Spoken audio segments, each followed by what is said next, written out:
Well, everybody, welcome to the Sunday Dhamma chat. Today we're going to talk about doubt. At least I think we'll talk about doubt. I still have a little doubt about that. And the way that it was asked actually was more from the other side of trust. But let's look more in depth at what doubt is, because this is actually the position that we existentially find ourselves in as a way of attitude. And so the child starts out with, I need help. I can't do it without help. We start out kind of with that existential position. It's got a base of reality in it. I can't find that tit on my own. It's got to be plopped in my face. Okay, so we start from that very moment of we need help in order to survive. It's a survival issue, and people who don't deal with that by being nurtured when they're infants wind up with really severe mental states. One of which of the diagnoses is separation anxiety, abandonment. They say they have an abandonment issue because they won't let anybody that's around them leave because they feel terrified when somebody moves away from them. They're completely dependent upon being around other people. Okay. Uh, so that's kind of the worst case of it, but we can also see that that probably happened very early in life, that kind of post traumatic stress disorder. Um, but that we all eventually get into that feeling of having been abandoned when mommy stops nurturing and starts telling us what to do. We become mommy's little helper rather than mommy's tender infant. There's a kind of a changeover that happens, and I don't think anybody ever gets over that. Hmm. Okay, so suddenly we're out in the world of I can't do it, which is just slightly different than I can't do it on my own, or I can't do it without help. But the other one, worse kind of is that it can't get done, and help or not. And that this kind of state of mind of not being able to help oneself, not getting what oneself wants, lead people into despair. That's basically what despair is about, is feeling all boxed in with no way out. God above's not going to help, and I can't help myself. Or mommy's not going to help, or the society's not going to help, or the bill's not. We all get into that state from time to time, state of despair. Um,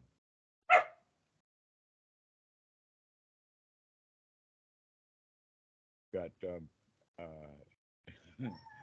doggy society happening right.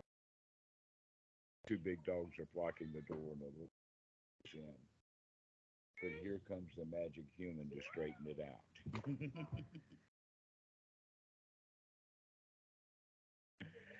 So, anyway, back to the point about doubt.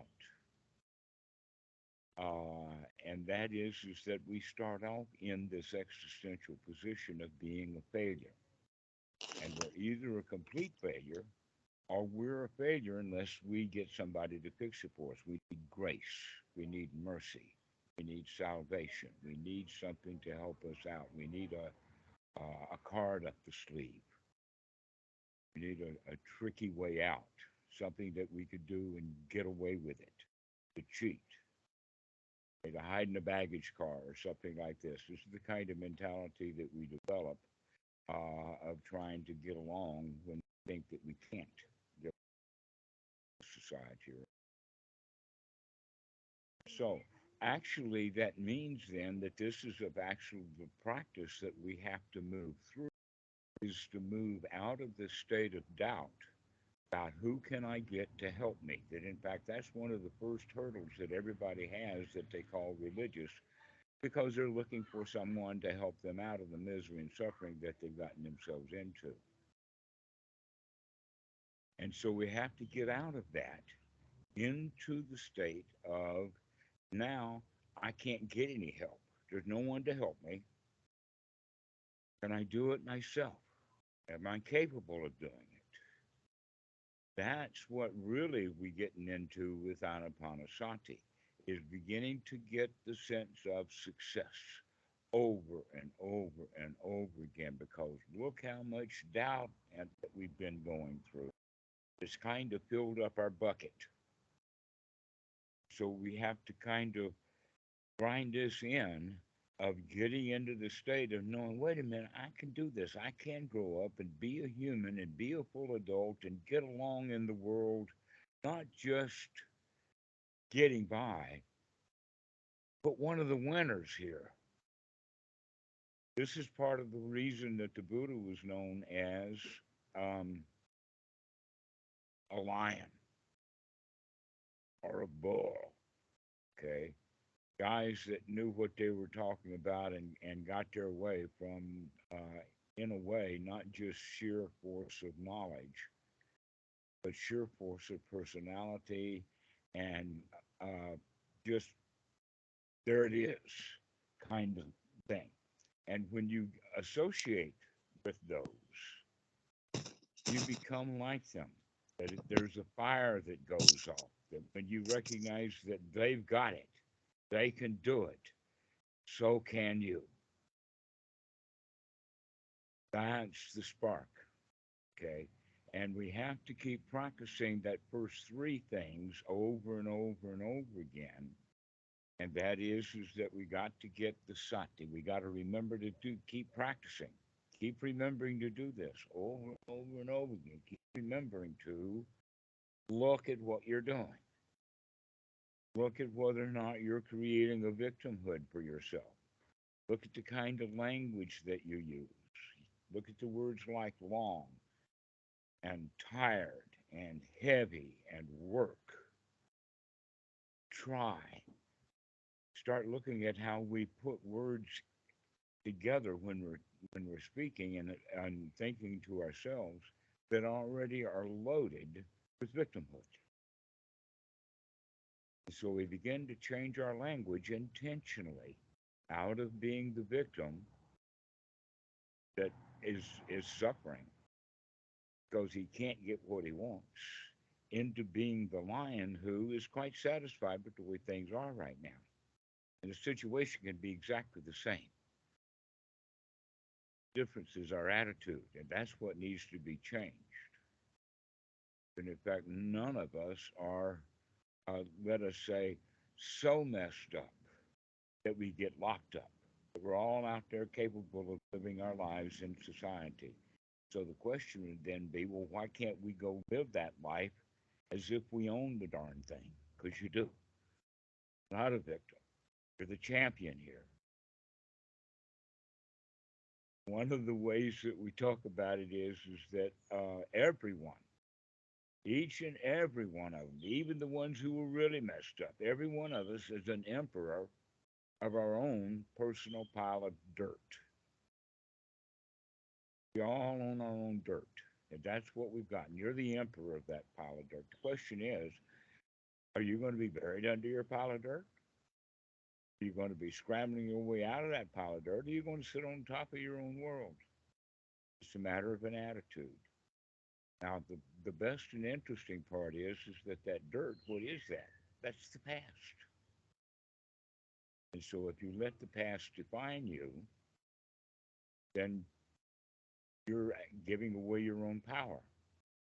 That really the power comes from the being able to be here now and wake up and see what's going on and know that you can do that.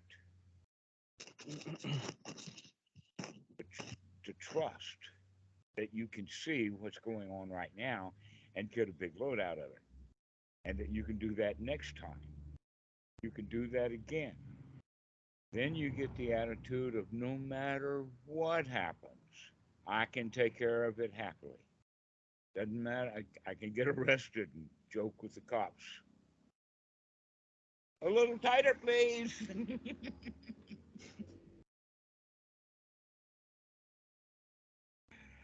And so, if you recognize that you can handle anything, then guess what? With partly the wisdom, we stay out of those circumstances because we know we can handle them anyway.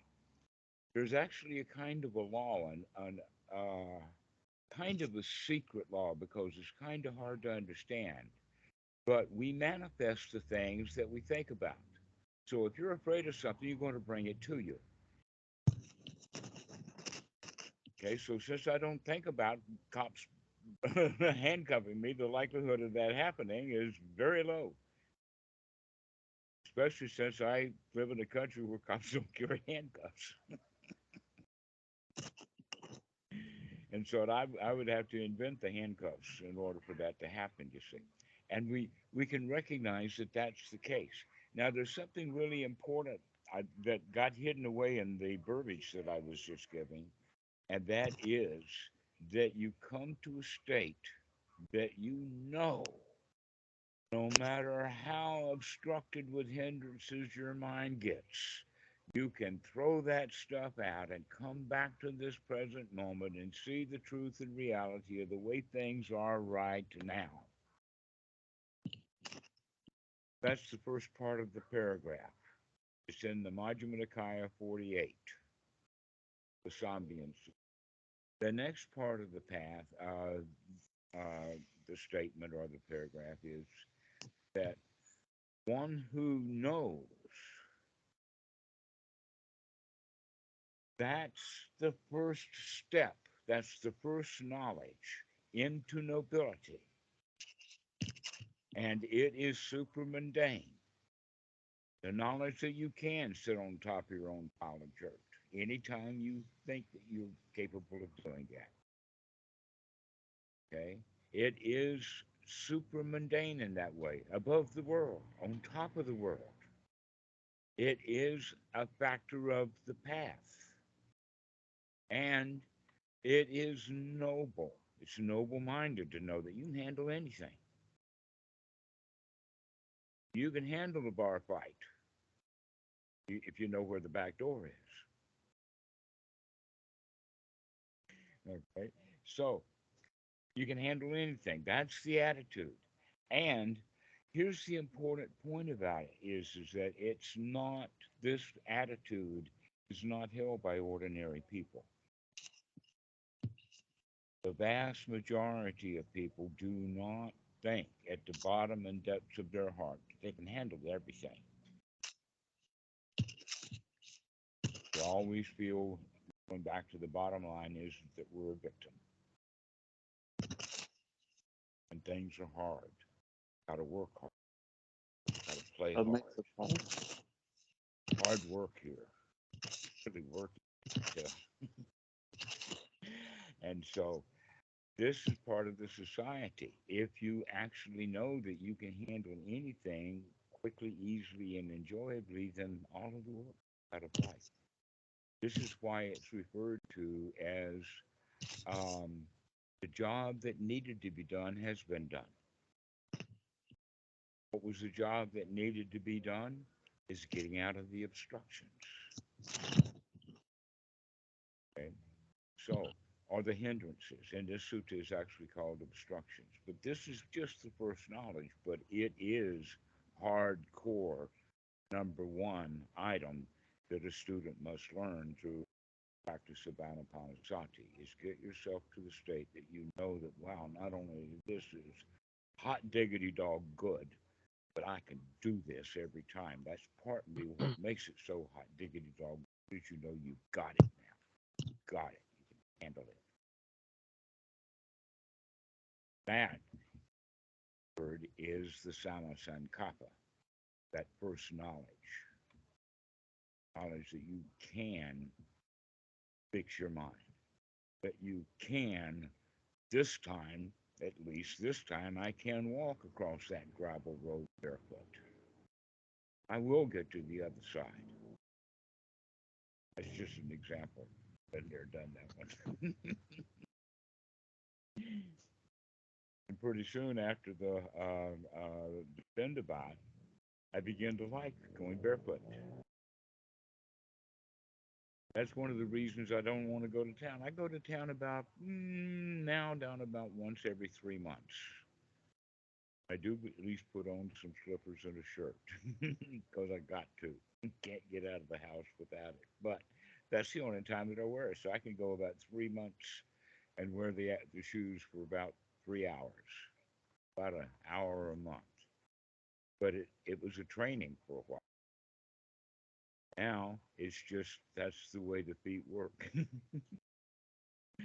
All right. So if we can see that it's that way, that's the attitude of, oh, I could do anything. I could go to town if I wanted to barefoot. I just happened to, in this case, we'll wear the shoes because that's what's expected.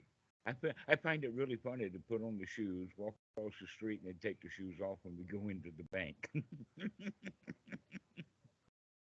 and then come out of the bank where we spend all of our time, put the shoes on just to walk across the street to get in the car and then take the shoes back off. And so um,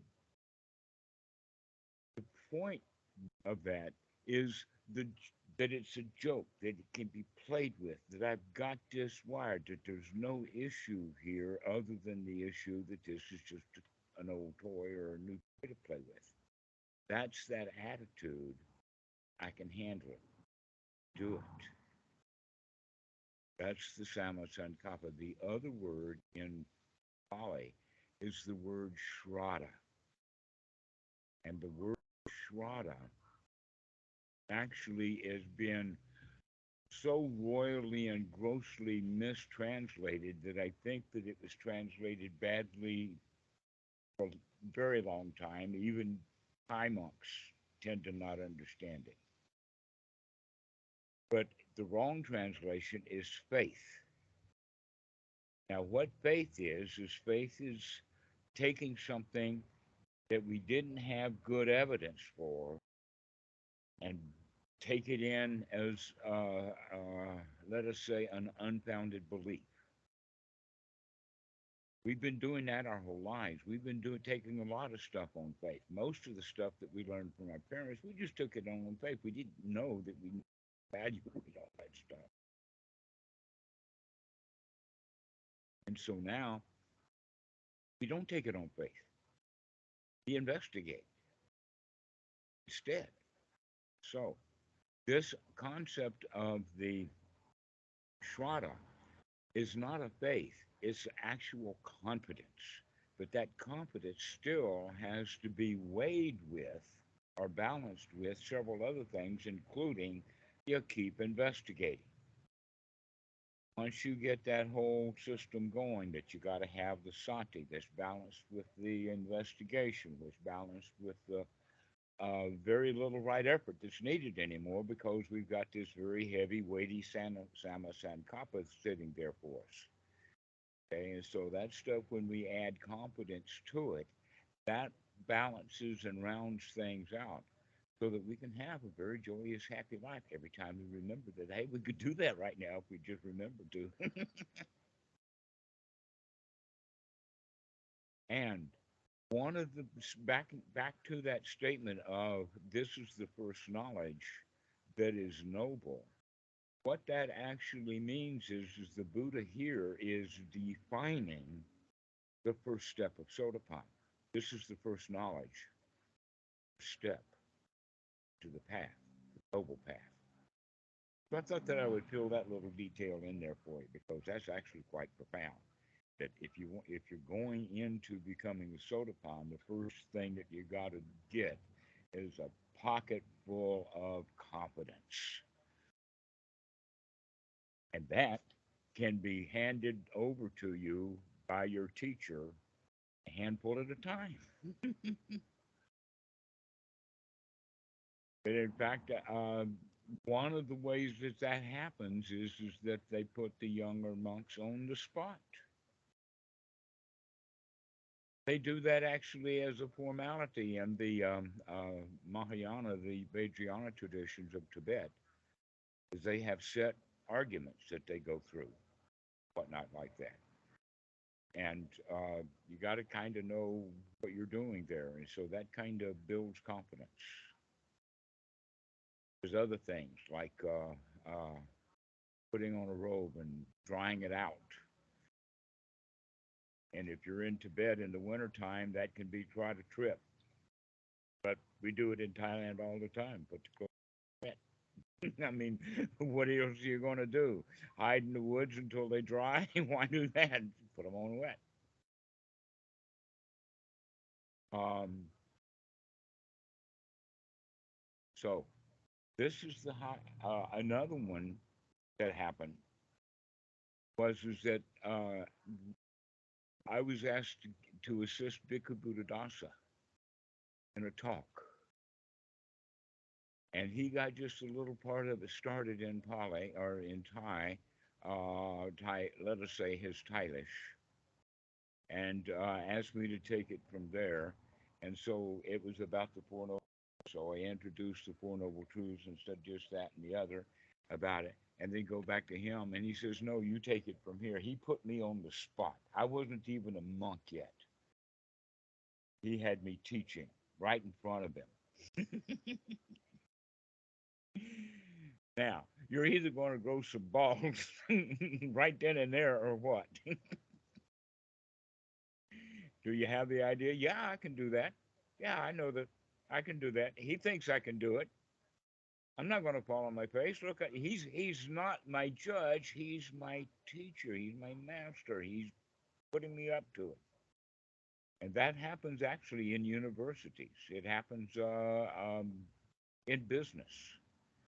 It happens in many places, but that's the kind of mentoring and then the leg up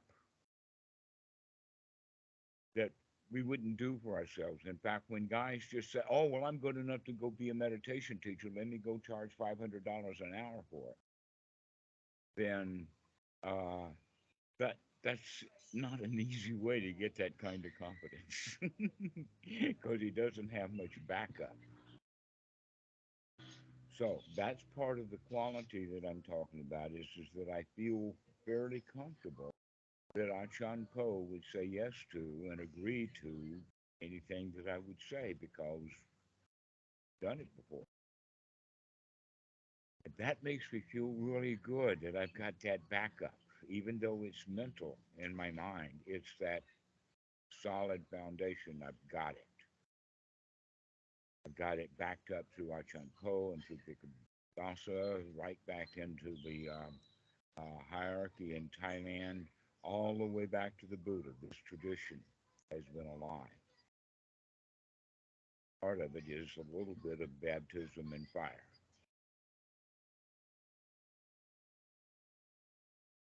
And guys who sit on the floor in their house for how many hours a day don't put themselves through this kind of test, and if they do, they're crazy.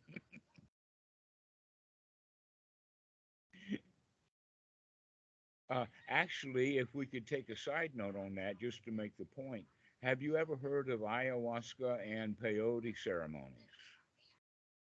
Okay. Why is it done in ceremony is because you want to make sure that the guide is there so that if somebody really freaks out, the guide will know what to do and how to talk to them and whatever like that. And so the people who go into the ceremony to do this stuff then already have that confidence built in. That's why they're there. So they're unlikely anyway to go off and be nuts about it. So that's another example of what we're talking about. And this is part of what there is of Sangha. And I'm really pleased to say that right now, Erik, his stage of the path is he's up in Royette right now, occasionally sending photos back of the various, let us say, smiles that we see as he's doing his various things. Uh, but in fact, there's quite a lot of cleaning that he's doing with a high pressure water hose. I saw there's several photos of that. and I recognize every table. They haven't even moved the table since Bhikkhu Buddhadasa died. That's not done it. His new wife, he's put in a whole lot of Watsu and Moke in there too. Um, but I thought that I would mention that it's it's not closed to Westerners. It's that they have to kind of meet halfway. And often Westerners are not willing to go through what it takes. I think that, in fact, living in India for about 3 years, off and on, basically from 1975 until now, um, that I kind of learned enough about how to get along at Wat Soen Mok when I arrived there anyway. Been in a lot of Thai temples and whatnot, and so it's kind of like you have to become Asian in a way to get into an Asian Wat really well. I think that that was part of what Erik was doing because he spent 6 months at one time. This was the problems with COVID, and he couldn't get into one of the Wats because it was closed, and the people who closed it were the building, the lay people. This would have been fine if he came in, but the lay people said no. No, the Thais, by the way, are still really strict about it. And so, um, gosh, I lost my train. Uh, with Erik, he's actually fitting in now really, really well, and I'm really glad to see that. I can see it because of I think one example is there's a photo actually leading walking meditation is done at Wat Son Mok every week. With probably more people trailing along behind Erik. That's kind of a sign that he's being, put to work, assigned those duties, not just spray washing furniture, concrete furniture, by the way, but he's actually being given some Dhamma duties. And so that's that fits in with what we're talking about. But in fact, one of the things he said that it was like I with Achan Po. Achan Po in 1983 didn't know very much English at all, but he sure knew the Dhamma. That's what Erik says. That this guy that he's with, he doesn't know English much, but he sure knows the Dhamma, and he's the abbot of the Wat at Royet. And they met, by the way, down here at Achan Po. Is now currently actually he's back and forth at Suan Mo.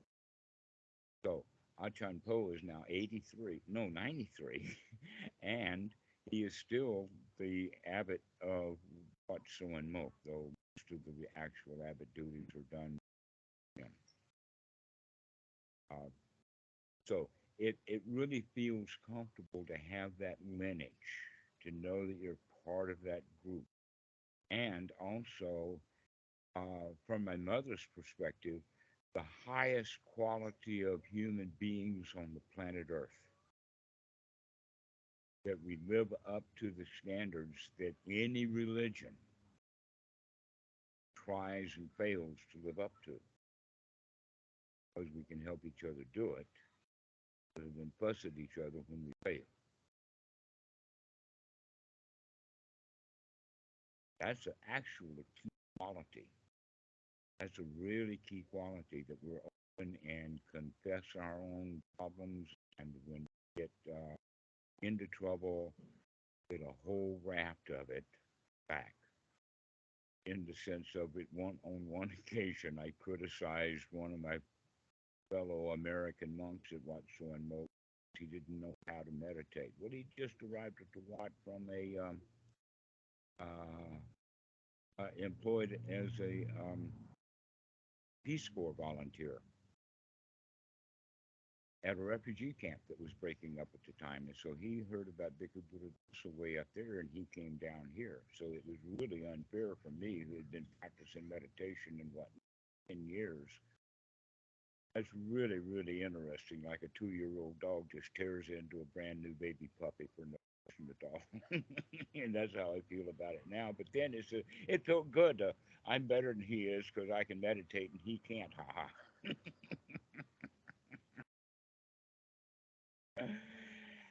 Well, it didn't take very many hours to where a whole delegation of monks, some of whom I knew and some of which I didn't, there was probably 9 and 15 I didn't count. It filled the place, only to make sure to tell me that don't criticize one another. That was the first opportunity, and I've seen that at play very strong ever since. So I learned that lesson well, and I learned it a second time by mistake. But I knew it immediately that I'd made a mistake, and I ruined my relationship with that monk because he was smoking. At that time, I had thought that, well, like everybody else, smoking is bad. Now I know, because I know the Vinaya very well, that smoking was allowed by the Buddha. He even allowed a pipe. I don't even know what they were smoking because they didn't have tobacco, but that's one of the secrets of the Vinaya. Okay? And that was wrong of me to mention that he was smoking because it wasn't even against the rules that I had in my mind. So, if we can learn it like that from a group of friends who really want to help us to shut our flap, then we learn well to not criticize others. And that's a really, really big foundation of the Sangha. Now, the extreme example of that would be that if a monk misbehaves and no one but he or the Sangha know about it, then they will keep quiet and not tell anyone. But if the community knows and they have a whole lot to say about it, then he is their business now. Okay, that the monks don't fight back or pay off debts or loans that monks, anything like that. But if it's something in the Sangha, like this one of criticizing another monk, that's kept within the Sangha. And the reason for that is that the young boy's family finds out that he's made a mistake. They'll haul him out just to save face, and he won't be out by his family. They have permission to do that. In fact, it's the other way around. We have to actually have permission from our mother to join unless she's dead. Patriarchal society. I think that's a Thai tradition. It's not in India, but it's really strongly a Thai tradition. You don't ordain without your mother's permission, but it's exactly the other way around because it's the mothers who are going to be dragging you and get into the Wat anyway. So, um, this idea on the other side is that you don't also want to let the crowd know who has attained anything, that it's not their business. And what happened with Bhikkhu Buddhadasa and other monks that become famous is that the monks then have to protect him from the lay people who want something from him with a magical mind. One of the examples of that is that on Bhikkhu Buddhadasa's birthday at Wat Suan Mokkh, and they still hold the tradition that they do not serve any food and the monks do not go out for Pendavat on his birthday. Why? Because everybody in town wants to be there lathering him with food in order to make a merit on his birthday. So we put a stop to it. I have not only him fasting, but the whole Wat fasted. If you don't want to fast, go home with these lead people that have all this food they want to use. And so the lay people kind of figure it out anyway, partly because they know what they're looking for. So monks who become known for being able to keep the Dhamma and the Vinaya together are actually, a lot of them are quite famous in Thailand. Various people, various Wats will have photos of several famous monks in their homes because they want something from a picture. And if all they want is an inspiration and a memory, a point of sati, then that's a good thing to do. But there's a lot of magical thinking, and because of that, a lot of what happens in the Sangha is quasi secret. It's intentionally secret, but it becomes quasi secret because it's also a revolving door in the sense that men can ordain and then disrobe and then ordain again and disrobe and ordain again and disrobe. And that generally has to do with young man's mother. She wants him to work in the fields now. He's out of the robes and in the fields. She doesn't need him anymore. She can get rid of him and put him back in a wat. So this becomes quite convenient. And the tradition is up to 7 times. Because that actually happened in the time of the Buddha. I was in and out of the 7 times. So that's the tradition. I think in some places they do it a little tighter. I've heard some places in Thailand, these enough. But the other side of that is that if a guy's been in and out for that, the 4th or 5th time that he joins, he's already a valuable asset to the Sangha right then and there on his ordination day. He probably already has completely memorized the ordination ceremony. He didn't have to get it hand-fed to him like a beginner.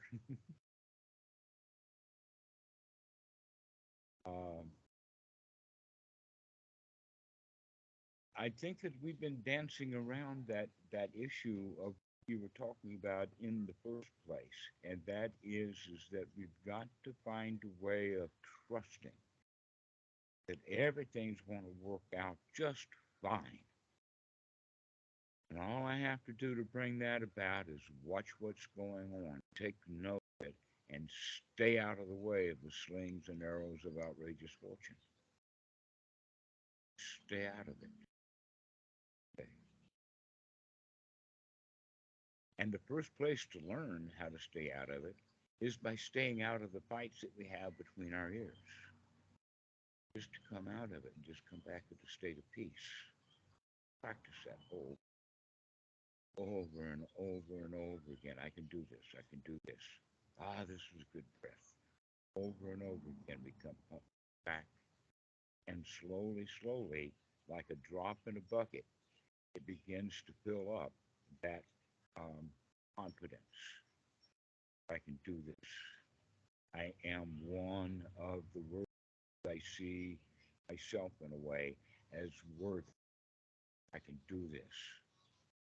I belong to this group of people who are very high class people. I belong to this group. I'm in. That's kind of a confidence that I can't quite describe to you. Being one of the old boys, being one of the insiders, being accepted and acceptable.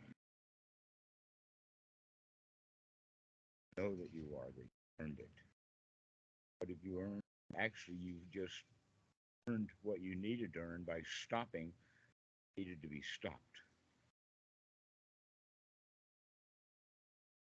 So when there's nothing much left, there's no place to go and nothing to do, and you just hang out with your buddies.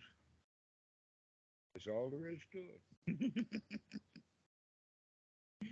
So we just kind of stop doing. That's what's the quality of evil anyway. Evil is a deed, evil deeds. Karma, unwholesome or dark karma, which is action. If you don't take any actions, you're not doing anything wrong. Can you just sit around happily? Can you?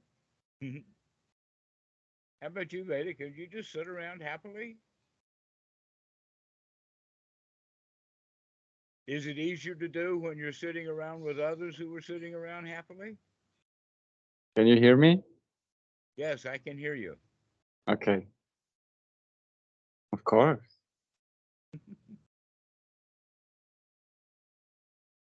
That's the thing, yeah. That's Yeah. even the answer to every other question on the mundane side with other people in the Sangha. They're having other imaginations of how things should be. If you're sitting there just dwelling in goodness and they just can't stand it. Yeah, that confidence, boy, that's a nice feeling. Know that you're above it all. It doesn't matter anymore. I think there is a phrase, right? It's all mind over matter. If you don't mind, it don't matter. It's all mind over matter. Your mind is in control. The mind is the forerunner. And if you don't care, then you're not creating anything, especially creating problems. So it really is that little phrase, mind over matter. We're the ones who are making it matter because we care, grasp, we cling, we want, like it. You see that process going on. Mind. That's, by the way, the teaching of the teacher sammā. I just gave it in reverse. See, first off, care a whole lot about stuff. And if we would stop caring, then my wanting of it would be very low and I'd wind up being satisfied without it. The fact, the problem was is that it not that I liked it and I wanted it, it's just that I cared too much. And when I stopped caring at all, then I'm just satisfied without it, whatever it was. Fame, money, glory, a new laptop, a new girlfriend, getting rid of an old, whatever it is that we want, probably not going to get it anyway. And I just be satisfied with the way things are. Because look, all my buddies are satisfied. They've got no problems that they're dreaming up in order to solve. Why should I? Thank you for repeating it. Pardon? That. Thank you for repeating it. Well, it has to be repeated because it's so foreign the first time we hear it, you don't quite understand it. But when I start giving it to you over and over and over again, it begins to think that, wow, I really was stupid at the age of 3. When they put me to work, I thought that was the right thing to do at the time. And I've been thinking that stupid thought ever since. And now I can recognize, no, I don't. I can sit down and enjoy a moment or 2 or 3 a year. But they don't have to have this restlessness of, I got to get up and go do something. Where comes the lion's roar in with this?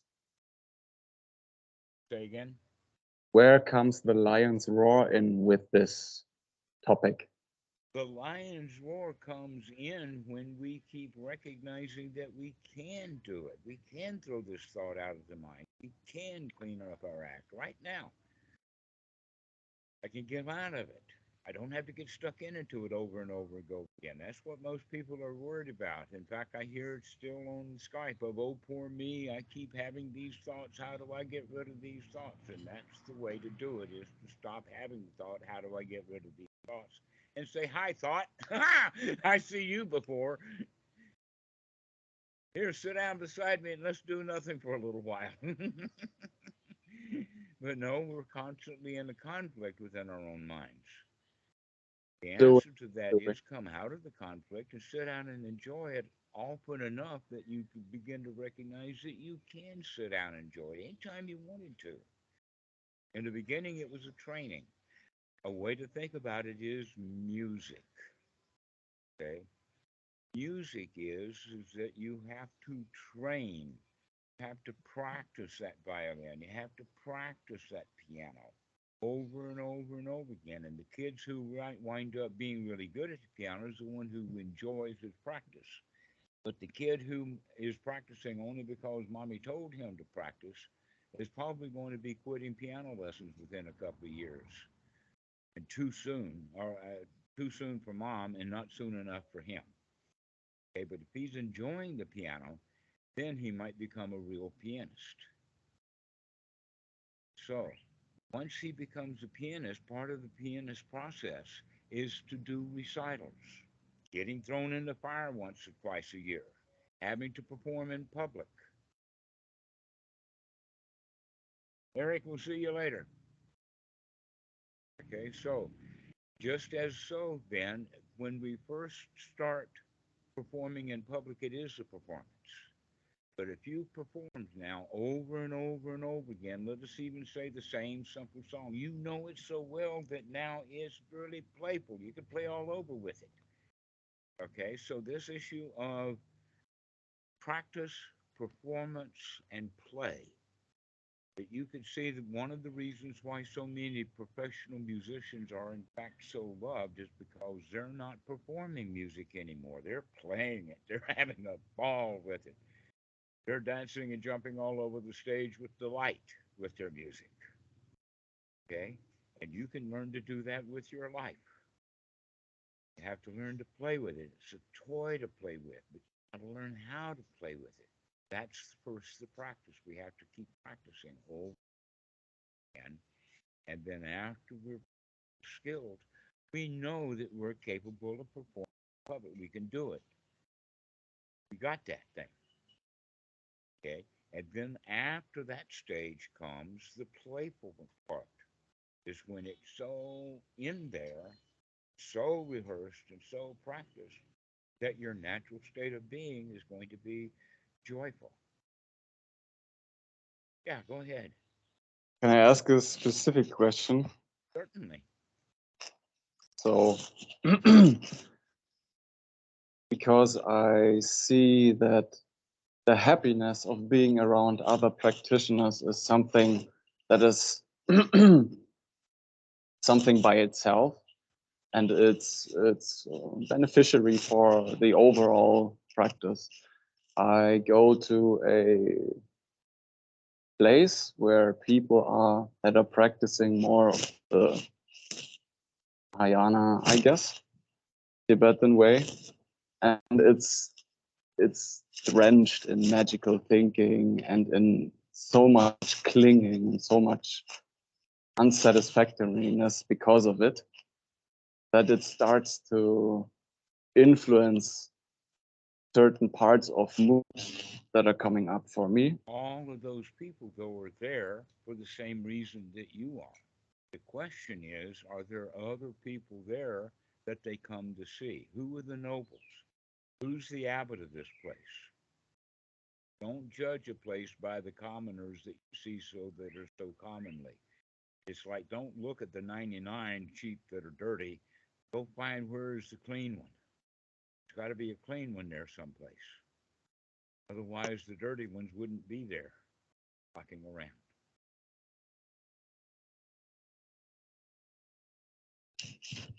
We'll see. Just a bunch of dirty sheep, huh? That's common too. They're all thinking that there's a clean one there, and they're not. But I there's mean, also sometimes just over my practice in certain moments. well, it may be worthwhile to go back and take a second look now that you know more about what you're looking for. Look for the one who keeps laughing. That will Look be for me. the one who says we're here to learn to be happy. I keep looking. Yeah, okay. More than likely, he's dressed the part in robe. And generally, the abbot of a wat has been a monk for 20 years, which means that that's enough time for Dhamma to rub off, practiced or not. Rubs off after so many years. Is there a tip or some kind of, let's say, little Since it's Tibetan, you probably know more about the place than I do. If it were Thai, I'd give you a bunch of tips. yeah, it's not so much. Maybe yeah, it's human. it's not about culture. It's about human nature.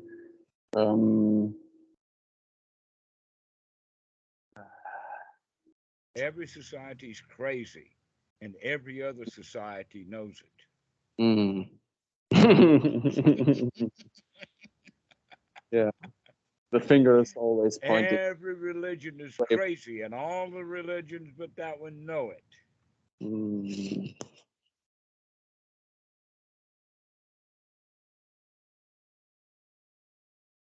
And that's just an interesting, happy way to see reality as it is. Hey, I can handle the fact that everybody's crazy out there. The only people who are sane are the ones who don't know that they're crazy.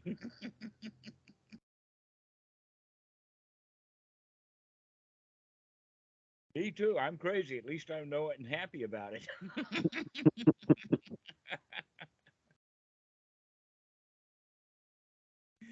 Been there, done that. Yeah, it's okay. Yeah, yeah. Enjoy being crazy. And and my wife's in there laughing.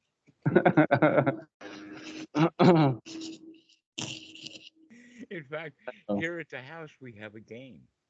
In Thai language, the word is ba.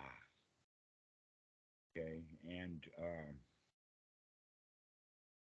aba or lao ba means drunk. Ba is uh, easily translated as crazy. And so when Kitty is acting up and having fun, say, Kitty, oh, crazy. Everybody, oh, you're crazy, and everything. It's just all over the place. And so this is a really crazy household, and we love it.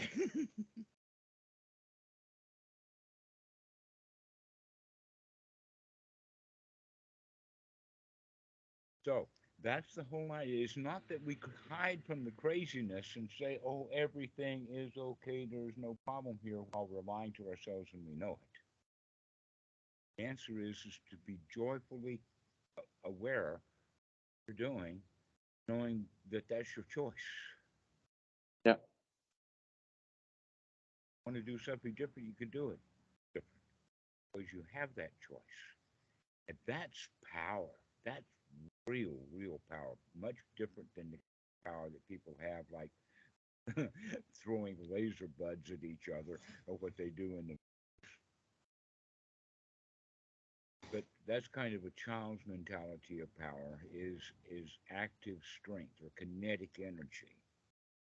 What I'm putting out is that no, the real power is in potential energy, the quiet energy.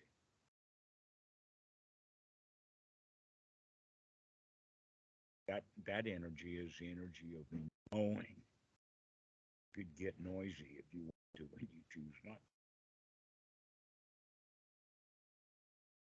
I in here, you can roll, just ignore, or in the way of I don't care. It's not ignoring the sense of I can't see it. It's I can see it clearly. Choose not to do anything about it. I don't care. And to do that first in our own minds. That's where it really needs to be done. We need to practice it in our own mind. Practice it. Good at it. Then you can practice it with the perform.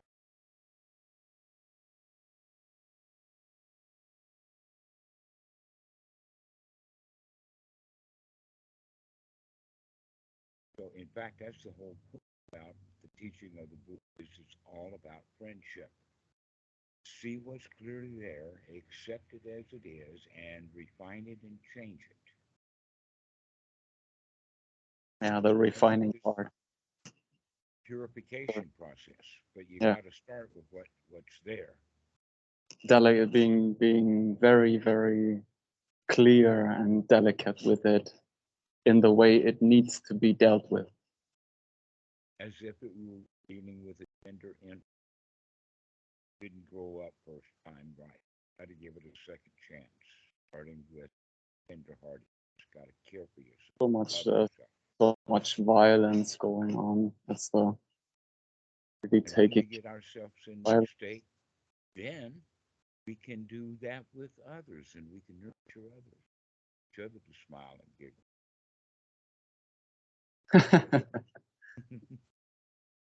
Well, 1 out of 3 wasn't bad. 2 smiles and 1 giggle. Yeah, that was the one that was referring to my first comment about the lion's roar in combination with all the mundane social cultural interaction thing mixed in with some kind of pseudo Dhamma. Not only accepting the pseudo Dhamma, but seeing what clearly goes on for those people and in the situation and inside of me, and making it smooth and tender and not impulsive. Making their lives easy by not disagreeing with them.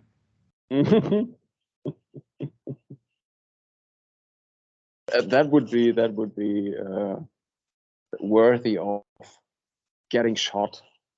I'm not even I'm not even near this, and it's. Oh, I hear that victimhood. Did you guys hear him being a victim all of a sudden? No, I didn't mean it that way. It was Well, just. you said it that way. I'm nowhere near, and I know where that's going. Yeah.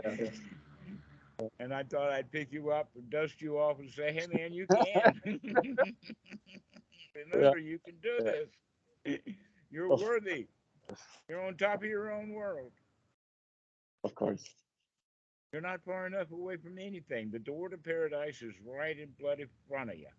All you have to do is to know the key. The key is sati, to remember to turn the crank and push.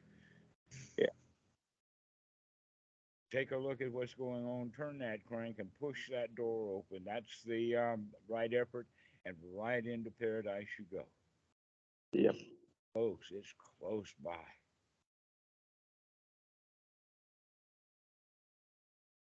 Like you look like you're right in it right now.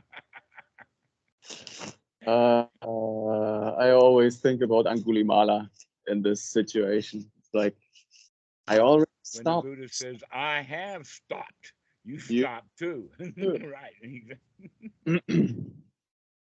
Stop thinking I can't. Exactly. So let's not do the Angulimala story. We'll do that another time.